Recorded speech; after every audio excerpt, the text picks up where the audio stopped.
ನೆನ್ನೆ ನಮ್ಮ ರೋಡಲ್ಲಿ ಗಣೇಶ ಕೂರಿಸಿದ್ದಾರೆ ಅಂತ ಹೇಳಿದ್ನಲ್ಲ, ಏನಾಗುತ್ತೆ ಅಂತ ಇವತ್ತು ಫುಲ್ ತೋರಿಸ್ತೀನಿ.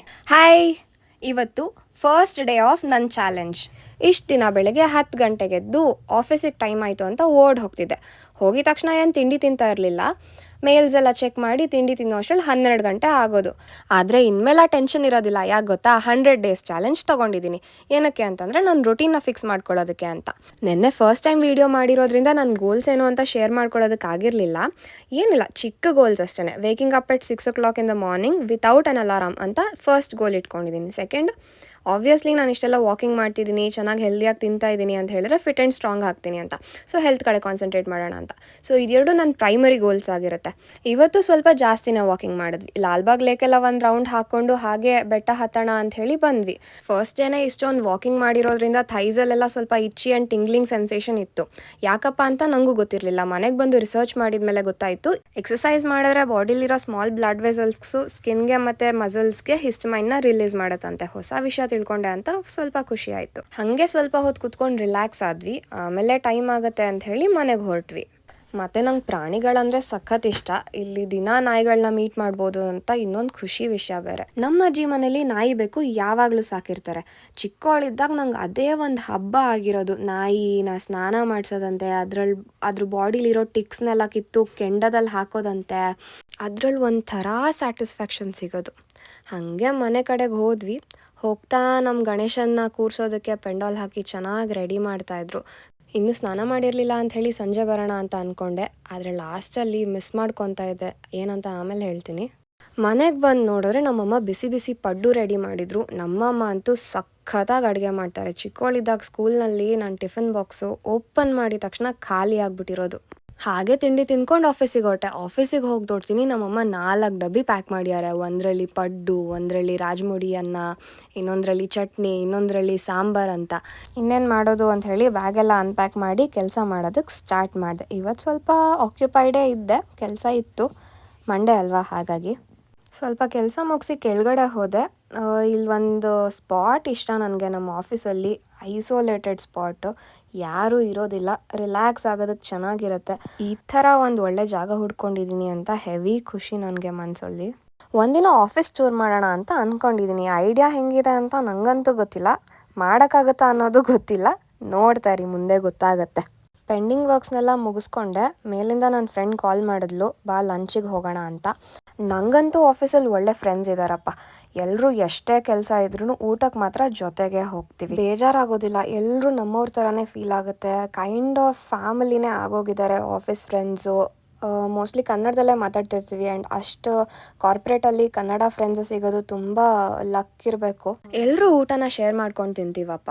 ದಿನಾ ವೆರೈಟಿಗಳಿರುತ್ತೆ. ಸ್ಟಾರ್ಟ್ ಮಾಡೋದು ಚಪಾತಿ ಜೊತೆಗೆ, ಮ್ಯಾಂಡೇಟ್ರಿ ಇರಲೇಬೇಕು. ಪಲ್ಯಕ್ಕಂತೂ ಕಡಿಮೆನೇ ಇರಲ್ಲ, ತುಂಬ ವೆರೈಟೀಸ್ ಇರುತ್ತೆ. ಆಮೇಲೆ ಸ್ವಲ್ಪ ರೈಸ್ ಐಟಮ್ ತಿಂದು, ಅನ್ನ ಸಾಂಬಾರು ತಿಂದು, ಮೊಸರನ್ನ ಇದ್ದರೆ ತಿಂದು ಊಟನ ಎಂಡ್ ಮಾಡಿ ವಾಪಸ್ ಆಫೀಸ್ ಕೆಲಸ ಮಾಡೋದಕ್ಕೆ ಬರ್ತೀವಿ. ಮೆಟ್ರೋ ರಿಲೀಸ್ ಆದಾಗಿಂದ ನೋಡ್ತಾ ಇದ್ದೀನಿ, ತುಂಬ ರಶ್ ಇರುತ್ತೆ. ಅದರಲ್ಲೂ ಪೀಕ್ ಹಾರ್ಸ್ನಲ್ಲಿ ಕ್ರೌಡ್ ಹೆಂಗಿರುತ್ತೆ ಅಂತಂದರೆ ಉಸಿರಾಡೋಕ್ಕಾದ್ರೂ ಜಾಗ ಇರುತ್ತಾ ಇಲ್ವಾ ಅಂತ ನಂಗೆ ಡೌಟ್ ಬರುತ್ತೆ, ಅಷ್ಟು ಜನ. ಆ್ಯಂಡ್ ಇದೇ ವ್ಯೂನ ಎಂಜಾಯ್ ಮಾಡಿಕೊಂಡು ಕೆಲಸ ಎಲ್ಲ ಬೇಗ ಬೇಗ ಮುಗಿಸ್ಕೊಳ್ಳೋಣ ಅಂತ ಪ್ಲ್ಯಾನ್ ಮಾಡ್ಕೊಂಡಿದ್ದೆ. ಆದರೆ ನನ್ನ ಪ್ಲ್ಯಾನೆಲ್ಲ ಎಡ್ವರ್ಟ್ ಆಗಿರ್ತಿತ್ತು. ಯಾಕಂದರೆ ಬೆಂಗಳೂರು ವೆದರ್ ನಿಮಗೆ ಗೊತ್ತಲ್ಲ, ಈ ಕ್ಷಣ ಬಿಸಿಲಿದ್ರೆ ಇನ್ನೊಂದು ಕ್ಷಣ ಮಳೆ ಬರ್ತಾ ಇರುತ್ತೆ. ಆ ಮಳೆ ಎಲ್ಲಿತ್ತೋ ಗೊತ್ತಿಲ್ಲ, ಎಷ್ಟು ಜೋರಾಗಿ ಬರೋದಕ್ಕೆ ಸ್ಟಾರ್ಟ್ ಆಯಿತು. ಈ ಮಳೆಯಲ್ಲಿ ಹೆಂಗಪ್ಪ ಮನೆಗೆ ತಲುಪೋದು ಅಂತ ಚಿಂತೆ ಸ್ಟಾರ್ಟ್ ಆಯಿತು. ಯಾಕೆ ಗೊತ್ತಾ, ನಮ್ಮ ರೋಡಲ್ಲಿ ಗಣೇಶನ್ ಇವತ್ತೇ ಕೂರಿಸಿ ಇವತ್ತೇ ವಿಸರ್ಜನೆ ಮಾಡೋ ಪ್ಲ್ಯಾನ್ ಇತ್ತು. ಅಂತೂ ಇಂತೂ ಎಲ್ಲ ಕೆಲಸ ಮುಗಿಸಿ ಬ್ಯಾಗ್ ಪ್ಯಾಕ್ ಮಾಡಿ ಹೊರಟಾಗ ಮಳೆ ಸ್ವಲ್ಪ ಮೆತ್ತಗೆ ಬರ್ತಾ ಇತ್ತು. ಆದರೆ ನಾನು ತಪ್ಪು ತಿಳ್ಕೊಂಡಿದ್ದೆ. ಕೆಳಗಿಳಿದ್ಮೇಲೆ ಗೊತ್ತಾಗಿದ್ದು ಇಷ್ಟೊಂದು ಜನ ವೆಯ್ಟ್ ಮಾಡ್ತಾಯಿದ್ರು ಮಳೆ ನಿಲ್ಲಿ ಅಂತ. ಆದ್ರೂ ನಾನು ಜಾಗ ಮಾಡಿಕೊಂಡು ಇಲ್ಲೇ ಇದ್ರೆ ಆಗೋದಿಲ್ಲ ಅಂಥೇಳಿ ಸ್ವಲ್ಪನೇ ನಿಂತ್ಕೊಂಡು ಹೊರಟೆ. ಯಾಕಂದರೆ ನಮ್ಮ ಆಫೀಸ್ ಕೆಳಗಡೆನೇ ಬಸ್ ಸ್ಟಾಪ್ ಇರೋದು. ಇಲ್ಲಿ ಬಂದು ನೋಡ್ತೀನಿ, ಸಿಕ್ಕಾಪಟ್ಟೆ ಜನ ಇದ್ದಾರೆ. ಟ್ರಾಫಿಕ್ಗೂ ಏನು ಕಡಿಮೆ ಇರಲಿಲ್ಲ, ಜಾಸ್ತಿನೇ ಇತ್ತು. ಇಲ್ಲಿ ಸಿಗಾಕೊಂಡಿದ್ದೀನಲ್ಲಪ್ಪ ಅಂತ ಹೇಳಿ ಟೈಮ್ ವೇಸ್ಟ್ ಮಾಡೋದಕ್ಕೆ ಹೋಗಲಿಲ್ಲ. ನನ್ನ ಎಡಿಟಿಂಗ್ ಎಲ್ಲ ಮುಕ್ಕಾಲು ಭಾಗ ಮುಗಿಸ್ಕೊಂಡೆ. ಅಷ್ಟರಲ್ಲಿ ನಮ್ಮ ಅಕ್ಕ ವೀಡಿಯೋ ಅಪ್ಲೋಡ್ ಮಾಡಿದ್ದೀನಿ ಅಂತ ಹೇಳಿ ಲಿಂಕ್ ಕಳಿಸಿದ್ಲು. ಆ ವಿಡಿಯೋ ಕೂಡ ನೋಡಿ ಮುಗಿಸಿದ್ರು ನಾನು ಇನ್ನೂ 1 ಕಿಲೋಮೀಟರ್ ಕೂಡ ದಾಟಿರಲಿಲ್ಲ ಆಫೀಸಿಂದ. ಇನ್ನೇನು ಗಣೇಶನ್ ನೋಡೋಕ್ಕಾಗಲ್ಲ ಅಂತ ಹೇಳಿ ಡಿಸಪಾಯಿಂಟ್ ಆಗಿದ್ದೆ. ಬಟ್ ಮನೆ ಹತ್ರ ಹೋಗಿ ನೋಡಿದ್ರೆ ನಂಗೆ ಸರ್ಪ್ರೈಸೇ ಕಾದಿತ್ತು. ನಮ್ಮ ರೋಡ್ ಗಣೇಶ ಅಂತೂ ತುಂಬ ಚೆನ್ನಾಗಿ ಸೆಲೆಬ್ರೇಟ್ ಮಾಡಿದ್ದೀವಿ. ಎಲ್ಲ ಕ್ಲಿಪ್ಪಿಂಗ್ಸ್ ಕೂಡ ಮುಂದೆ ಆ್ಯಡ್ ಮಾಡಿದ್ದೀನಿ. ಹೇಗಿದೆ ಅಂತ ನೀವೇ ನೋಡಿ ಹೇಳಿ ಆಯಿತಾ. ತಮಟೆನ ಬೆಂಕಿ ಹಾಕಿ ಬಿಸಿ ಮಾಡ್ಕೊಳ್ತಾರೆ ಅಂತ ಇವತ್ತು ಗೊತ್ತಾಯಿತು. ಆ್ಯಂಡ್ ಕಬ್ಬಾಳಮ್ಮ ದೇವಿನ ಕೂಡ ಕರೆಸಿದ್ದಾರೆ. ಇವರು ಎಷ್ಟು ಚೆನ್ನಾಗಿ ಡ್ಯಾನ್ಸ್ ಮಾಡಿದರು. ಮುಂದೆ ಕೂಡ ಕ್ಲಿಪ್ಪಿಂಗ್ ಹಾಕಿದ್ದೀನಿ ನೋಡಿ. ಫೈನಲಿ ನಮ್ಮ ಗಣೇಶನ ದರ್ಶನ ಸಿಕ್ತು. ನನಗೆ ತುಂಬ ಖುಷಿ ಆಯಿತು. ಈ ವರ್ಷ ಗಣೇಶ ಹಬ್ಬನಂದು ಸಖತ್ತಾಗಿ ಎಂಜಾಯ್ ಮಾಡಿದ್ದೀನಿ.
ನಮ್ಮ ಗಣೇಶನ್ ನೋಡಿದ್ಮೇಲೆ ಫುಲ್ ಜೋಶ್ ಬಂದಪ್ಪ. ಇನ್ನೇನು ಮುಗೀತು ಅಂತ ಹೇಳಿ ಪ್ರಸಾದ ಇಸ್ಕೊಂಡು ಮನೆಗೆ ಹೊರಟೆ. ನಾಳೆ ಸಿಗೋಣ.